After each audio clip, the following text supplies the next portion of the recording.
वो ना कहते तब भी मैं मान लेता। महाप्रभु की लीला है ही ऐसी। तो और तेरी बातें भला कोई जीत सका है इनसे? माँ, जब मैं बड़ा हो जाऊंगा ना, तब मैं महाप्रभु से अवश्य मिलूंगा। ठीक है मिल लेना। अब कुछ भोजन भी कर लीजिए राजकुमार नरोत्तम। नहीं, भोजन बाद में। पहले मैं पद्मा नदी में स्नान करने जा रहा हूँ। नहीं, तू पद्मा नदी के समीप नहीं जाएगा नरो। तुम एक मिनट से इतना डरती क्यों हो माँ? मैं नहीं डरती, पर तुम डर जाओगे। पद्मा नदी इतनी अधिक गहरी है। नहीं, मुझे नहीं पता। मुझे बस पद्मा नदी में जाना है। अरे क्या हुआ मेरे राजकुमार को? होना क्या था, आज फिर पद्मा नदी में जाने का हट कर रहा है। नरू, यूं हट नहीं करते हो। अब तो तुम बड़े हो गए हो। बड़ा हो गया हूँ तो नदी में जाने दो ना पिताजी। क्या करोगे वहां जाकर? वही जो सब करते हैं। मेरे सभी मित्र वहाँ रोज जाते हैं, पर आप मुझे कभी नहीं जाने देते। अच्छा ठीक है। अगले माह हम तुम्हें अवश्य ले चलेंगे पद्मा नदी के तट पर। उचित है? जी। महाराज, ओडिशा के गणपति से एक समाचार पत्र आया है। क्या समाचार है? लिखा है कि जगन्नाथपुरी में निवास कर रहे सन्यासी चैतन्य महाप्रभु इस संसार से अप्रकट हो चुके हैं। क्या? पिताजी, क्या महाप्रभु? हाँ पुत्र, तुम्हारे महाप्रभु संसार से अंतर्ध्यान हो चुके हैं।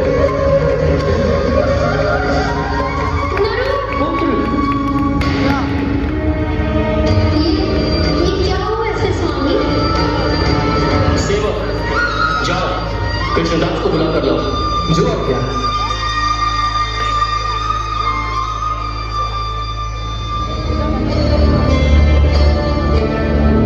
कृष्णदास, देखिए मेरे नरोत्तम को क्या हो गया है। ये मूर्छित कैसे हुए महाराज? जैसे ही इसने महाप्रभु के अप्रकट होने की खबर सुनी, वैसे ही मूर्छित हो गया।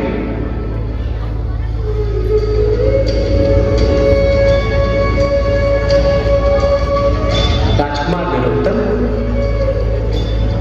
राजकुमार नरोत्तम,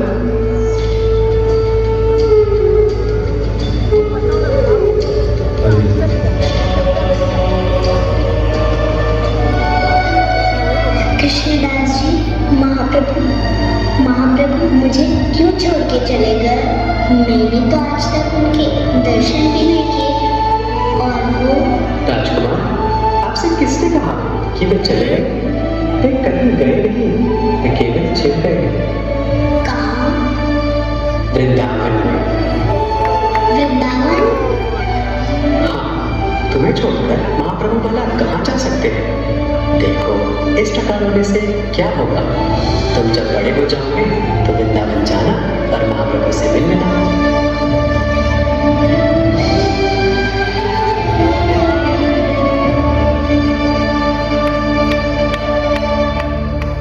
श्रील नरोत्तम ठाकुर महाराज की।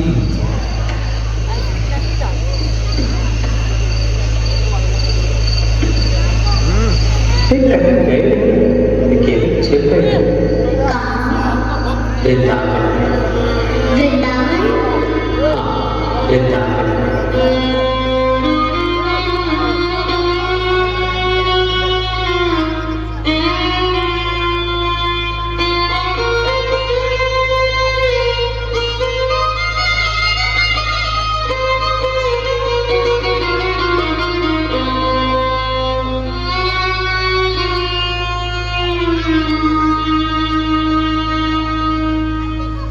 श्री नित्यानंद राय प्रभु की।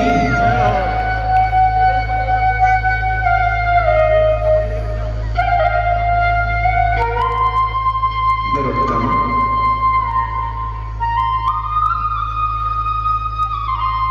आप कौन?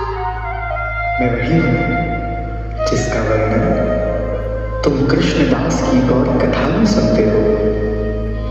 निताई?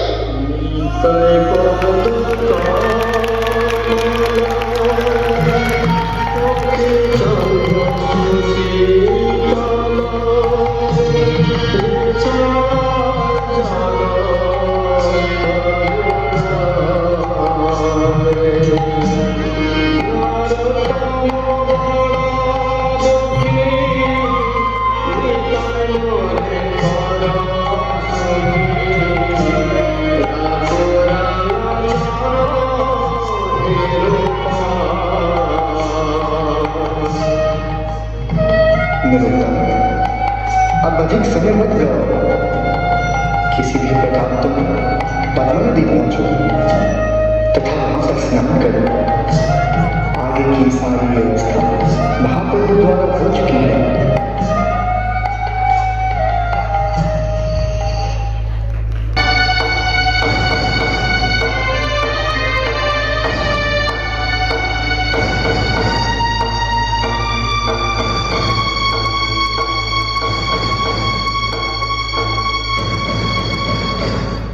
इस तरह नरोत्तम ठाकुर का प्रेम प्राप्त करते ही बालक नरोत्तम में अष्ट सात्विक भाव प्रकट हो गए।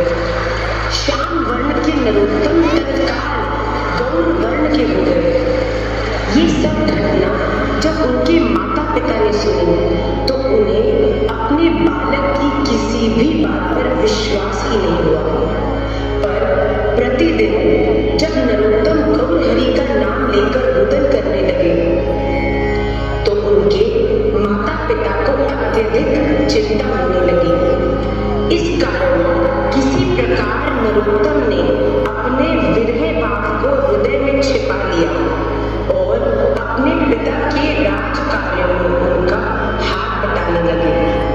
पर फिर भी वृंदावन जाने की उनकी इच्छा लेश मात्र भी कम न हुई। राजमहल की 4 दीवारें अब उनकी कृष्ण भक्ति में बाधा बनने लगी। और ऐसे ही एक दिन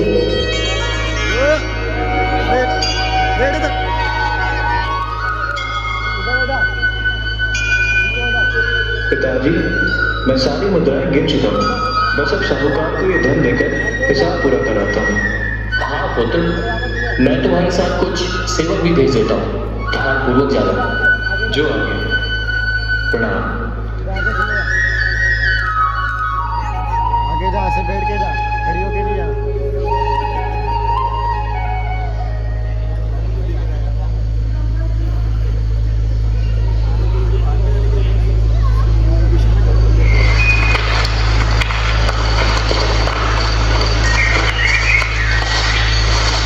सुनो, आज्ञा करे राजकुमार, मुझे मेरा स्वास्थ्य कुछ ठीक नहीं लग रहा है। तुम ये धन लो और साहूकार तक पहुंचा देना। मैं यही तुम्हारी प्रतीक्षा करूंगा। पर राजकुमार, इस गहन वन में आप अकेले? चिंता मत करो, तुम्हें इस धन को पहुंचाने में अधिक देर नहीं लगेगी। जाओ, शीघ्र इसे देकर लौट आओ। जो आगे राजकुमार।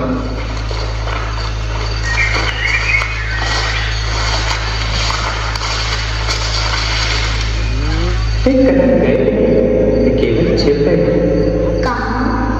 वृंदावन। वृंदावन? हाँ, वृंदावन।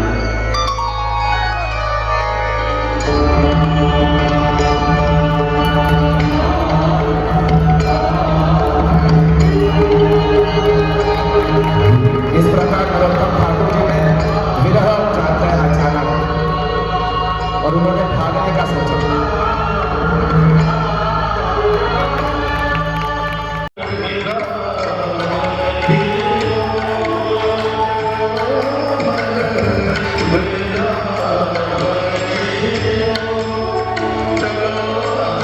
एक लंबी यात्रा के उपरांत नरोत्तम दास जी मथुरा पहुंचे और विश्राम घाट पर विश्राम करने लगे।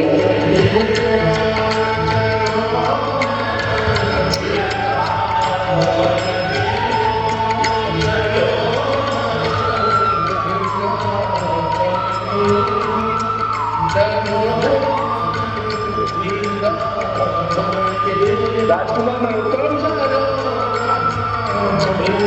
राजकुमार नरोत्तम,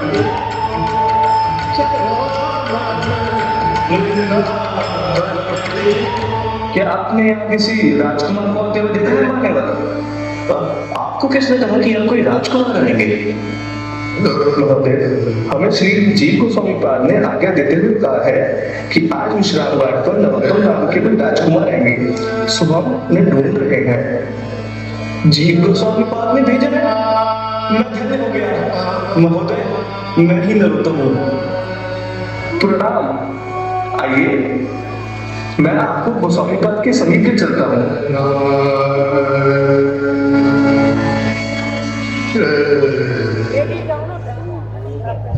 इस प्रकार नरोत्तम ठाकुर जी का स्वागत हुआ है उनका।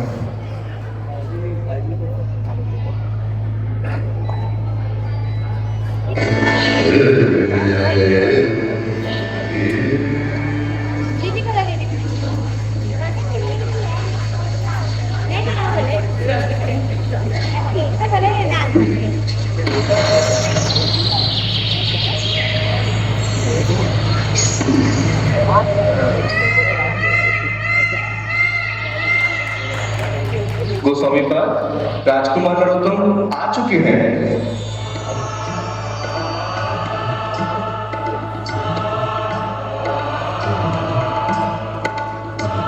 वृंदावन में तुम्हारा हार्दिक स्वागत है राजकुमार नरोत्तम।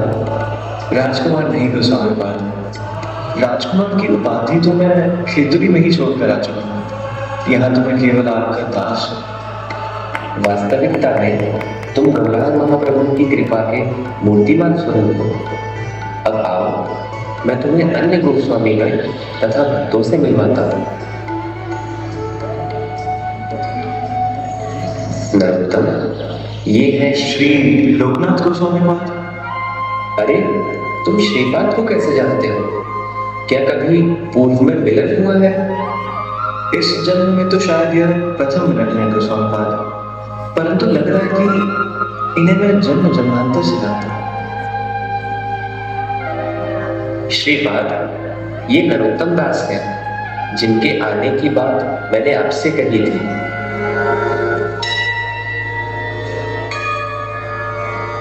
यह दीन नरोत्तम दास आज से श्री लोकनाथ गोस्वामी पाद को अपने गुरु के रूप में स्वीकार करते हैं।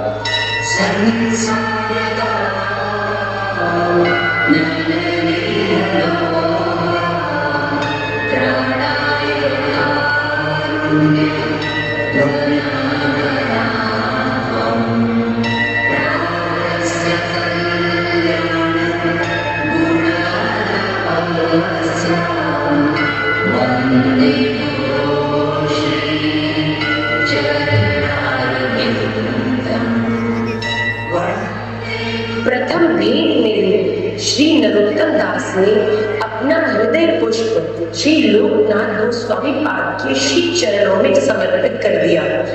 मन ही मन वे उन्हें अपना गुरु मान बैठे और उनकी सेवा करने का अवसर ढूंढने लगे। नरोत्तम ठाकुर जी की लोकनाथ गोस्वामी जी से भेंट हुई। अब आप एक चीज यहाँ पर देखिए कि नरोत्तम ने तो पहली बार देखा और मन से गुरु रूप में वर्ण कर लिया। क्या इतना काफी है? मैंने खुद यहाँ पर कई कथाओं में, जैसे बहुत सारे लोग की जो कथाओं में कहते हैं कि दिल से गुरु मानो और उनको फॉलो करो, बस नहीं। अभी नरोत्तम ठाकुर जी के जीवन चरित्र में देखेंगे हम कि विधिवत दीक्षा की कितनी महानता। आज यहाँ पर भी गुरु महाराज ने विधिवत दीक्षा दी है, 18 भक्तों की दीक्षा, और ये जोरदार ताली बजाई। नरोत्तम ठाकुर ने मन से गुरु तो मान लिया, लेकिन विधिवत दीक्षा के क्या इंपॉर्टेंस है अब वो हम लोग देखेंगे।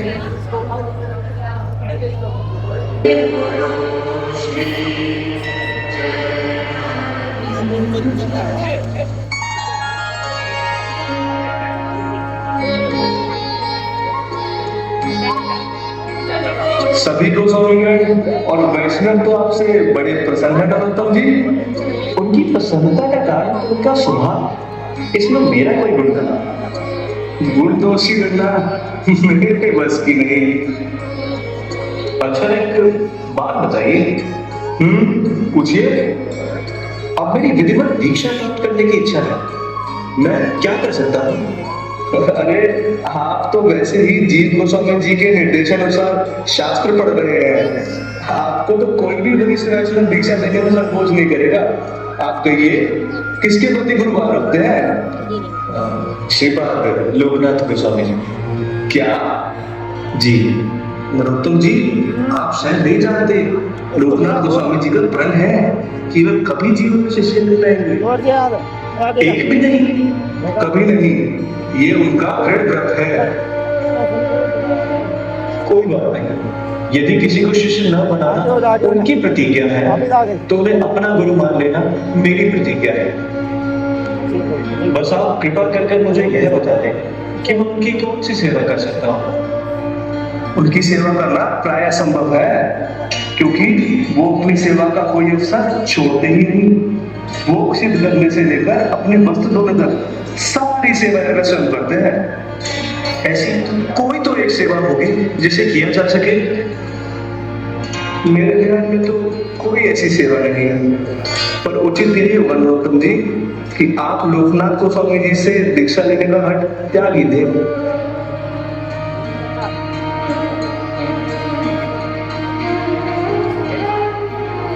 दिन प्रतिदिन नरोत्तम दास जी के हृदय में श्री लोकनाथ गोस्वामी के प्रति श्रद्धा भाव प्रगाढ़ होने लगा। श्री लोकनाथ गोस्वामी जी को उनके कारण कोई कष्ट न हो, इसीलिए नरोत्तम दास उनकी कुटिया से कुछ दूर रहकर ही भजन करने लगे। इस प्रकार वे प्रतिदिन अपने गुरु की दिनचर्या को देखने लगे और सेवा का कोई अवसर ढूंढने लगे। अंत में उन्होंने पाया कि श्रीपा प्रातः समय एक निश्चित स्थान पर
भला कौन है जो प्रतिदिन ऐसा नगण्य कार्य कर रहा है, मुझे बिना बताए मेरी दृष्टि से बचकर। कल मैं अपने निश्चित समय से कुछ देर पहले आकर उस व्यक्ति को रंगे हाथ पकड़ूंगा, देखूं तो भला ये कौन है। अरे तो रास्ते में बैठा हुआ है, चलेगा यहाँ पर कोई भी नहीं। हरिओम की खोज की जहाँ पर उनके गुरु शौच क्रिया करने जाते थे। बहुत सारे लोग ऐसे होंगे जिनको शौच क्रिया करना, उनके गुरु जहाँ वॉशरूम करने जाते थे, क्योंकि पहले के दौर में बाथरूम तो होते नहीं थे। वृंदावन के गोस्वामी जंगलों में उनका एक निश्चित स्थान होता था जहाँ पर वो वॉशरूम करते थे। नरोत्तम ठाकुर जी को कोई सेवा नहीं दिखी कि मैं दीक्षा प्राप्त करने के लिए कैसे रिझाऊं इनको, तो उन्होंने उस जगह की खोज करी कि जहाँ ये सुबह रोज जाते हैं वॉशरूम करने। जब उनको वो जगह लगी, नरोत्तम ठाकुर जी नियमित रूप से प्रतिदिन वहां पहुंचते और इस स्थान की सफाई करते हैं। इतना ही नहीं, जिस झाड़ू से अपने गुरु का शौच साफ करते थे, विष्ठा साफ करते थे, बाद में नरोत्तम ठाकुर जी उस झाड़ू को गले लगा लगा के रोते थे कि कब गुरु महाराज मुझ पर कृपा करें। अपने गुरु के लिए जग करके रखते थे कि मेरे गुरुदेव को कष्ट ना हो शौच करने में, और उस स्थान पर धूप बिछाते थे कि जब मेरे गुरु महाराज शौच करने बैठे तो उनको सुगंध आया। ये सब नरोत्तम ठाकुर जी क्यों कर रहे हैं? भाई दीक्षा लेने के लिए कर रहे हैं। दीक्षा लेने के लिए नरोत्तम ठाकुर जी ये कर रहे हैं, हमको और आपको तो सहज में दीक्षा मिल गई है। लेकिन ध्यान रहे, दीक्षा सहज है पर सस्ती नहीं। तो हम नरोत्तम ठाकुर जी उस दिन लोकनाथ गोस्वामी जी अचंभे में आ गए, ये कौन है जो रोज ऐसा काम मेरी सेवा। अब अगले दिन नरोत्तम ठाकुर जी फिर पहुंचेंगे, देखते हैं लोकनाथ गोस्वामी उनको कैसे पकड़ते हैं।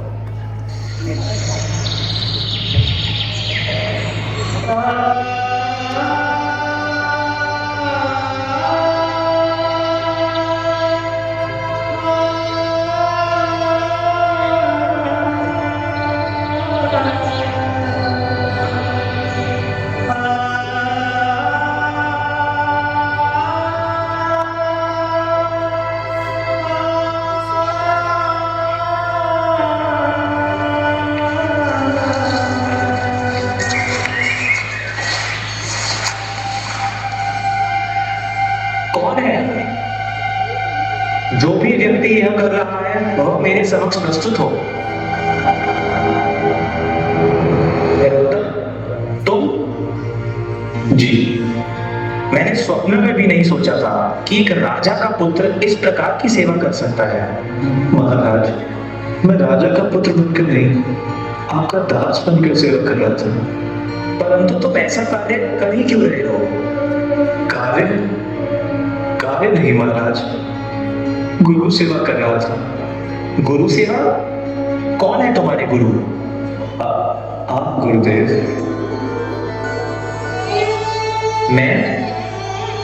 मैंने तुम्हें दीक्षा कब दी नरोत्तम? क्या तुम जानते नहीं कि मैंने किसी को भी दीक्षा न देने का प्रण लिया है? मैं तो केवल इतना जानता हूँ कि आप मेरे गुरुदेव हैं और मैं आपका शिष्य। इस प्रकार भावुक होकर बात नहीं बनेगी नरोत्तम। वृंदावन में महाप्रभु के इतने पार्षद हैं, किसी और से दीक्षा ग्रहण करो और भजन भक्ति करो। सभी को मेरा प्रणाम है महाराज, पर मैं कृपा की भीख तो केवल आपके द्वार पर ही मांग सकता हूँ। मेरे दीक्षा गुरु तो केवल आप ही हैं। आप चिंता मत कीजिए गुरुदेव, मुझे किसी प्रकार की शीघ्रता नहीं।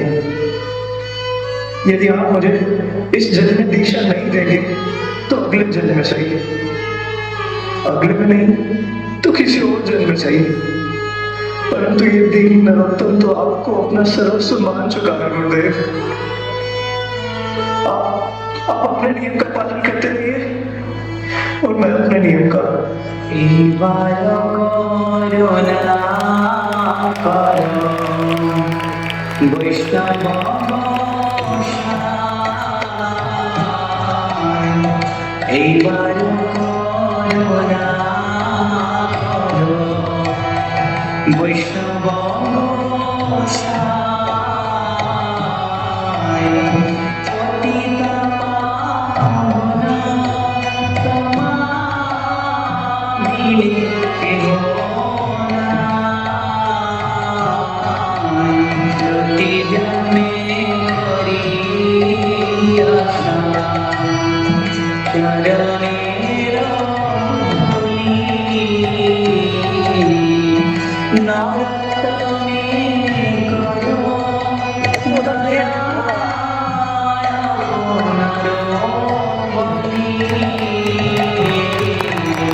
इस तरह नरोत्तम ठाकुर जी ने रो रो कर प्रार्थना की कि मुझे दीक्षा दे दीजिए, मुझे अपना शिष्य बना लीजिए।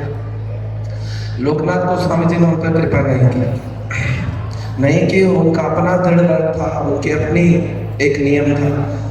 अब आप ये देखिए कि वृंदावन के अंदर लोकनाथ गोस्वामी जी उस समय एक वरिष्ठ वैष्णव की हैसियत से विराजमान थे।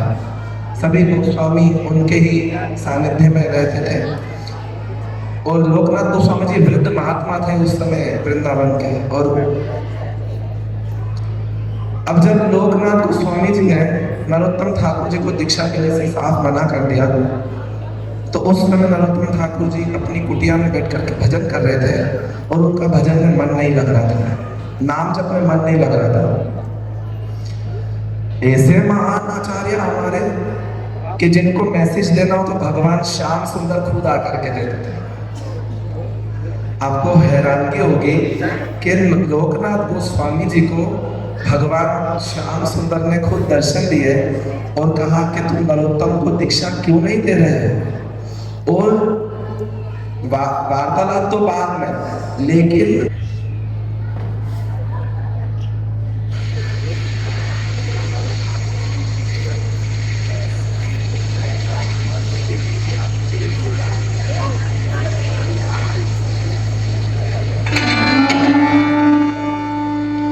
हरे कृष्ण कृष्ण हरे हरे, हरे कृष्ण राम हरे। ये क्या हो रहा है यार? हरि नाम में मेरा मन क्यों नहीं लग रहा? जब मन में लगता हो तब प्रयास करने पर भी हरि नाम में मन नहीं लग सकता।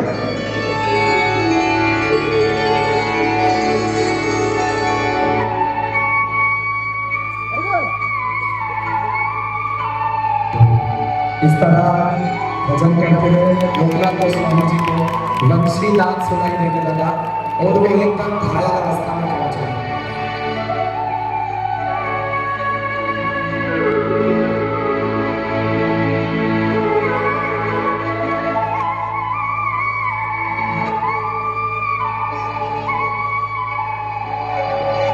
प्रभु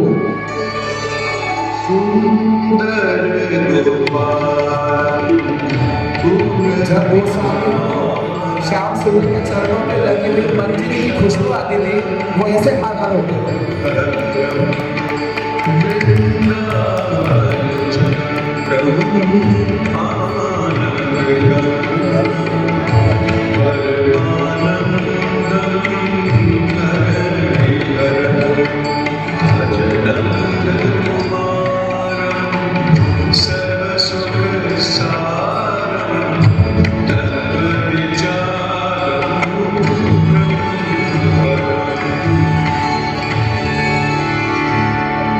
मेरे चरण पकड़ने से क्या होगा? उसकी ओर देखो जिसने तुम्हारे चरण पकड़े। ना, मैं अपार दुविधा में हूं। भला मैं अपना नियम किस तरह तोड़ सकता हूं? मेरी तरह तोड़ा। कृष्ण के मान के लिए मैंने भी तो अपना वचन तोड़ दिया था। आप तो जगत के नाथ हैं और तुम लोकनाथ हो। श्याम सुंदर नरोत्तम की सेवा भावना देखकर मुझे बड़ा कष्ट हो रहा है और कष्ट नहीं हो, बस उसे अपना शिष्य बना। देखो लोकनाथ, मैं पूर्ण ईश्वर होकर भी अपने भक्तों के समक्ष हार जाता हूँ। इसका कारण केवल प्रेम है, निश्चल प्रेम। इसी प्रकार तुम्हें भी हार मानने लगे हो। नरोत्तम की तुम्हारे प्रति ऐसी अविचल भक्ति देखकर मेरा भी हृदय द्रवित हो उठा है।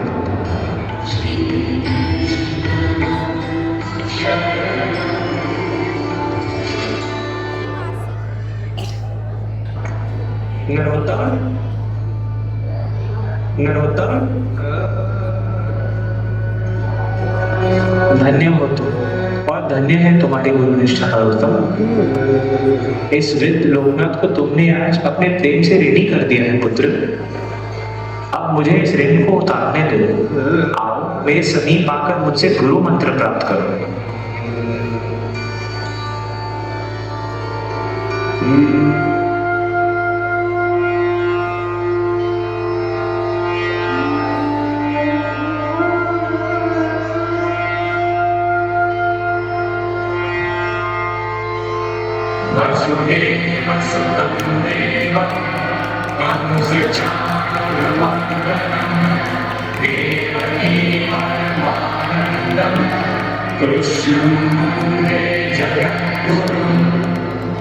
इस प्रकार अति शुभ समय में श्री लोकनाथ गोस्वामी जी ने श्री नरोत्तम दास जी को कृष्ण मंत्र प्रदान करके दीक्षित किया। दीक्षा के उपरांत श्री नरोत्तम दास जी श्री जीव गोस्वामी पाद के आनुगत्य में गौड़ीय ग्रंथों का उंगली का स्पर्श मात्र हुआ। नित्य सिद्ध अवस्था में चंपक मंजरी ने खीर को चेक किया, गर्म तो नहीं है, और यहाँ पर प्रगट लीला में नरोत्तम ठाकुर जी की उंगली जल गई। ऐसा प्रभाव लीला का ये आप देखेंगे।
मीठा खाने का जी करे। इमरती लाऊं? ना।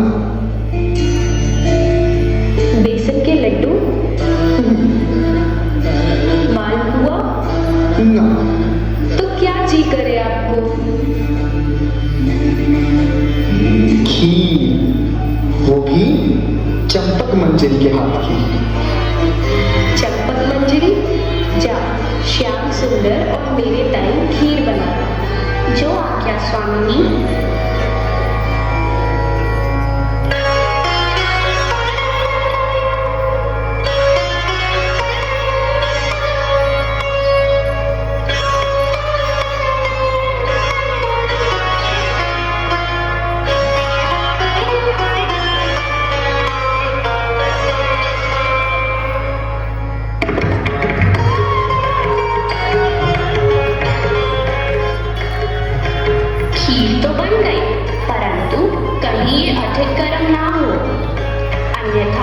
किशोरी जी को कष्ट होगा। एक बार इसे स्पर्श करके देख लेती हूँ।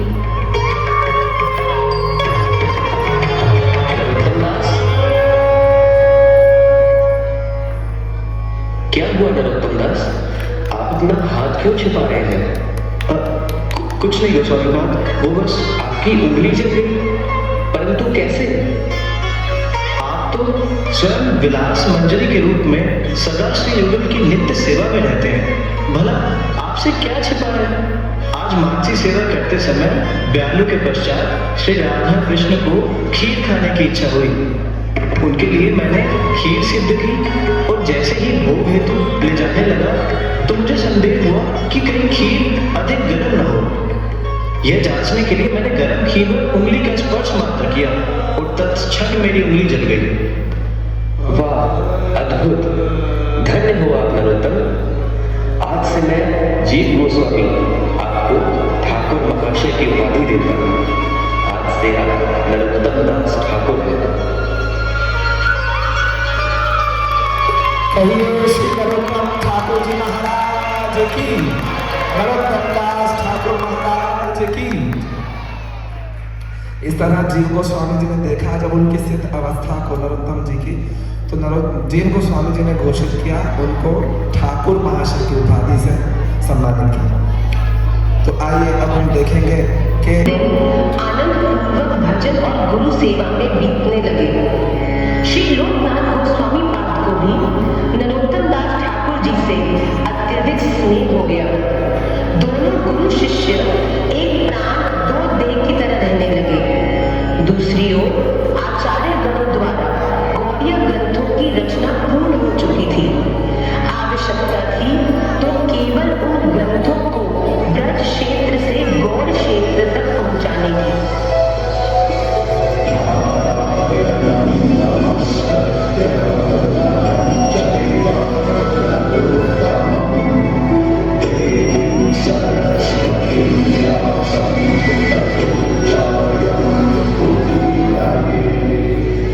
इस प्रकार प्रचार कार्य के लिए श्री जीव गोस्वामी पाद ने 3 प्रमुख भक्तों का चयन किया।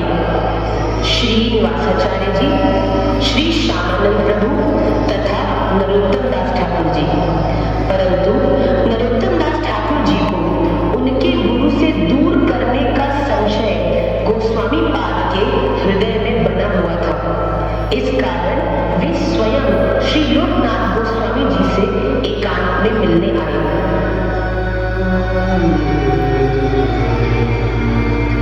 प्रणाम श्रीपाद। कृष्णेर मतिरस्तु। आइए विराजिए गोस्वामी जी। श्रीपाद, आज विराज नहीं सकता क्योंकि मैं आज आपसे कुछ मांगने आया हूं। आप प्राण भी मांगेंगे तो भी ये वृद्ध आपको मना नहीं करेगा। मैं आपसे आपके प्राण नहीं श्रीपाद, आपके प्राणों से बढ़कर आपके शिष्य नरोत्तम को मांगने आया। नरोत्तम तो आप ही का है, उसे मांगने की क्या आवश्यकता? श्रीपाद, मैं गौड़ देश में प्रचार के लिए श्रीनिवासाचार्य और श्यामानंद के साथ नरोत्तम को भेजना चाहता हूँ। जी गोस्वामी जी, मैंने महाप्रभु की आज्ञा का पालन करते हुए उन्हीं का त्याग कर दिया था और वर्षों पहले यहाँ वृंदावन आ गया था। भला हमारी प्रणाली में त्याग कोई बड़ी वस्तु है क्या? आप निश्चिंत रहिए, नरोत्तम अवश्य ही गौड़ देश जाकर प्रचार की बागडोर संभाल लेगा। नरोत्तम,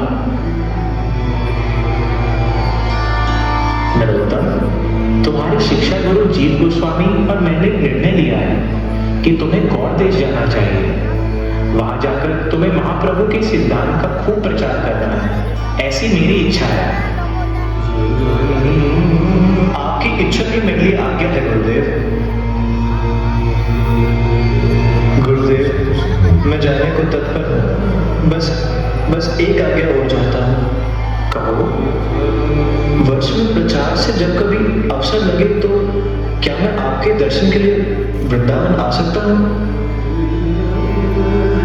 पुत्र, मेरे दर्शन के लिए तुम्हें वृंदावन आने की कोई आवश्यकता नहीं, क्योंकि तुम्हारे जाने के उपरांत मैं इस धराधाम पर अधिक समय नहीं रहूंगा। अब तुमसे अगला मिलन कुंज महल के द्वार पर ही होगा। गुरुदेव, इस अधम को जीने के लिए कोई संबंध तो प्रदान कर दीजिए। कहीं मैं गौड़ देश जाते जाते इस विचार से अपने प्राण न त्याग दूं। भला तुम जैसे सर्वश्रेष्ठ शिष्य को मैं क्या दे सकता हूँ नरोत्तम? वही जिसे श्री राम ने भरत को, जिसे श्री कृष्ण ने उद्धव को और महाप्रभु ने विष्णुप्रिया को दिया था, चरण पादुका।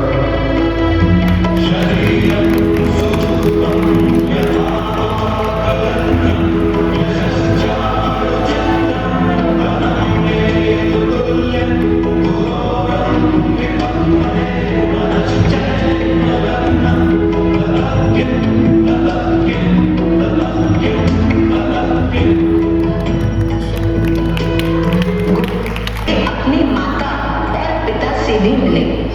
देखते ही देखते खेतूरी ग्राम में गौर प्रेम की बाढ़ आ गई।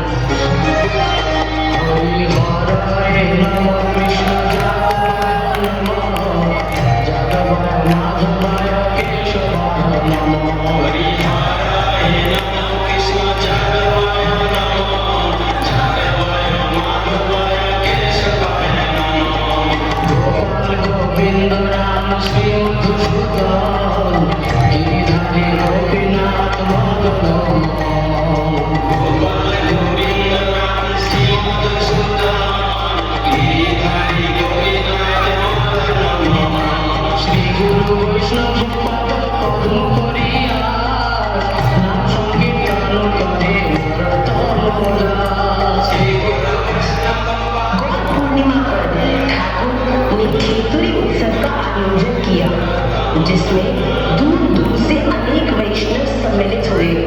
श्री जानवा ठाकुरानी, श्री निवासाचार्य जी, रामचंद्र कविराज जी, वीरचंद्र गोसाई जी आदि अनेक वैष्णव इस उत्सव में उपस्थित हुए। समय के साथ नरोत्तम दास ठाकुर का यश भी चारों ओर फैलने लगा। गंगा नारायण चक्रवर्ती नामक नरोत्तम दास ठाकुर का यश भी चारों ओर फैलने लगा। गंगा नारायण चक्रवर्ती नामक वैष्णव ठाकुर से दीक्षा लेकर उनके प्रिय शिष्य भी बन गए और उनकी सेवा में रहने लगे। अनेक ब्राह्मण ठाकुर महाशय की भक्ति से प्रभावित होकर उनसे दीक्षा लेने लगे। कुछ समय बाद श्री नरोत्तम दास ठाकुर जी ने पदों में ग्रंथ रचना प्रारंभ की तथा सफलतापूर्वक प्रेम भक्ति चंद्रिका नामक ग्रंथ की रचना करी। एक दिन ठाकुर महाशय के शिष्य गंगा नारायण चक्रवर्ती उनके समीप आए और गुरुदेव, वृंदावन से संदेशा आया है। क्या हुआ? सब ठीक है ना चक्रवर्ती? नहीं गुरुदेव, कुछ भी ठीक नहीं है। क्या हुआ? क्या संदेश है? वृंदावन में श्रीपाद गोपाल भट्ट गोस्वामी प्रकट हो चुके हैं तथा ब्रजभूमि की ओर गए श्री निवासाचार्य और रामचंद्र कविराज भी नित्य सेवा में जा चुके हैं। गुरुदेव, क्या मेरे आचार्य चरण चले गए? मेरे श्री गोपाल भट्ट चले गए, मेरे कविराज मुझे छोड़ गए। तो भला भी नरोत्तम किसके दर्शन की आस में जीवन धारण करेगा? ऐसा जीवन तो पाषाण की शिला पर पटक पटक कर नष्ट करने योग्य है। नहीं गुरुदेव, हम दीनहीन शिष्यों का कुछ तो विचार करिए गुरुदेव।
गुरुदेव के शरीर को हम मल रहे हैं और इसमें से यह दूध कैसे प्रकट हो रहा है?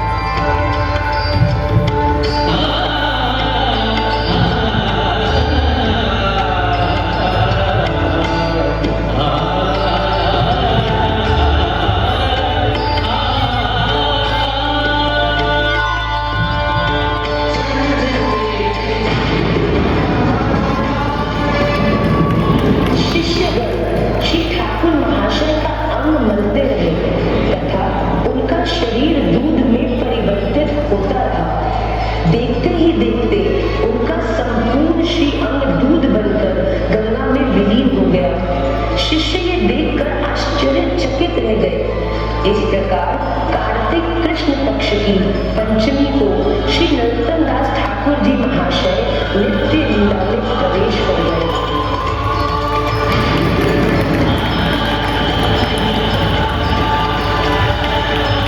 कहिए श्री नरोत्तम दास ठाकुर महाराज की, श्री चंपक मंजरी महारानी की, गुरुदेव श्री राधाविंदन चंद्र स्वामी महाराज की, सर्व व्यास पूजा महोत्सव की, नरोत्तम ठाकुर जी के जीवन चरित्र की, वैष्णव आचार्यों की, समस्त गौर भक्त वृंद की, महाप्रभु जी के सभी वैष्णव भक्तों की। नरोत्तम ठाकुर जी का अंग बनते रहे और बनते बनते उनका शरीर दूध बनकर के गंगा में बह गया। इसलिए आप जाएंगे नरोत्तम ठाकुर जी की पुष्प समाधि है, लेकिन उनकी ओरिजिनल समाधि नहीं है, क्योंकि शरीर ही दूध बनकर गंगा में बह गया था। और इस तरह नरोत्तम ठाकुर जी चंपक मंजरी के रूप से राधा कृष्ण की नित्य लीला में प्रवेश कर गए।